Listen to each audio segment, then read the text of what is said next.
ಈ ದಿನ ಗಾಂಧಿ ಚೌಕ್ ಪೊಲೀಸ್ ಠಾಣೆಯಲ್ಲಿ ಒಂದು ರಾಬರಿ ಕೇಸ್ ರಿಜಿಸ್ಟರ್ ಆಗುತ್ತೆ. ಅದರಲ್ಲಿ ಯೂನುಸ್ ಇಖ್ಲಾಸ್ ಪಟೇಲ್ ಅನ್ನೋನು ಒಬ್ಬ ವ್ಯಕ್ತಿಗೆ ಕುತ್ತಿಗೆಗೆ ಚಾಕು ಹಿಡಿದು ಒಂದು 25,000 ದುಡ್ಡು ಮತ್ತು ಅವರಲ್ಲಿದ್ದಂಥ ಸ್ಕೂಟಿಯನ್ನು ಕಿತ್ಕೊಂಡು ಹೋಗಿರ್ತಾನೆ. ಆ ಹಿನ್ನೆಲೆಯಲ್ಲಿ ಗಾಂಧಿ ಚೌಕ್ ಇನ್ಸ್ಪೆಕ್ಟರ್ ಒಂದು ತಂಡವನ್ನು ಕಟ್ಟಿಕೊಂಡು ಆರೋಪಿಯ ಹುಡುಕಾಟವನ್ನು ನಡೆಸಿರ್ತಾರೆ.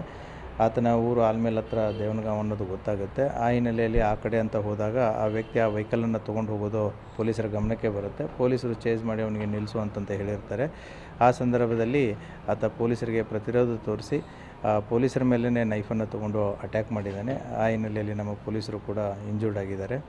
ತದನಂತರ ಪೊಲೀಸ್ ಇನ್ಸ್ಪೆಕ್ಟರ್ ಆದಂಥ ಗಾಂಧಿ ಚೌಕ್ ಇನ್ಸ್ಪೆಕ್ಟರ್ಗೂ ಕೂಡ ಅವನು ತಲೆಯಂತ್ರ ಬಂದು ಹಾಯ್ತಾನೆ. ಆವಾಗ ಆಯ ತಪ್ಪಿ ಕೆಳಗಡೆ ಬೀಳ್ತಾರೆ. ಬಿದ್ದಾಗ ಆಕಸ್ಮಿಕವಾದಂಥ ಹಾರಿದಂಥ ಒಂದು ಗುಂಡು ಆತನ ಕಾಲಿಗೆ ತಗಲಿದೆ. ತದನಂತರ ಇಮಿಡಿಯೇಟ್ಲಿ ಆತನಿಗೆ ಗುಂಡು ಬಿದ್ದಿದೆ ಅಂತ ಗೊತ್ತಾಗಿ ಸಿಂದಗಿ ಸರ್ಕಾರಿ ಆಸ್ಪತ್ರೆಗೆ ಕರ್ಕೊಂಡೋಗಿ ಪ್ರಥಮ ಚಿಕಿತ್ಸೆಯನ್ನು ಕೊಡಿಸ್ತಾರೆ. ಹೆಚ್ಚಿನ ಚಿಕಿತ್ಸೆಗಾಗಿ ನಮ್ಮ ಗೌರ್ಮೆಂಟ್ ಸಿಟಿ ಹಾಸ್ಪಿಟಲ್ಗೆ ಕರ್ಕೊಂಡು ಬಂದಿದ್ದಾರೆ. ಅಲ್ಲಿ ವೈದ್ಯರು ಆತ ಮೃತಪಟ್ಟಿದ್ದಾನೆ ಅಂತ ಹೇಳಿದ್ದಾರೆ. ಆ ಹಿನ್ನೆಲೆಯಲ್ಲಿ ಸರ್ಕಾರಿ ಕರ್ತವ್ಯಕ್ಕೆ ಮತ್ತು ಪೊಲೀಸರಿಗೆ ಇಂಜುರಿ ಆಗಿದೆ. ಆ ಹಿನ್ನೆಲೆಯಲ್ಲಿ ಒಂದು ಪ್ರಕರಣವನ್ನು ದಾಖಲು ಮಾಡಿ ತನಿಖೆಯನ್ನು ಕೈಗೊಳ್ತಾ ಇದೆ. Thank you. जुड़े रहिएगा आपके अपने चैनल बीजापुर समय के साथ।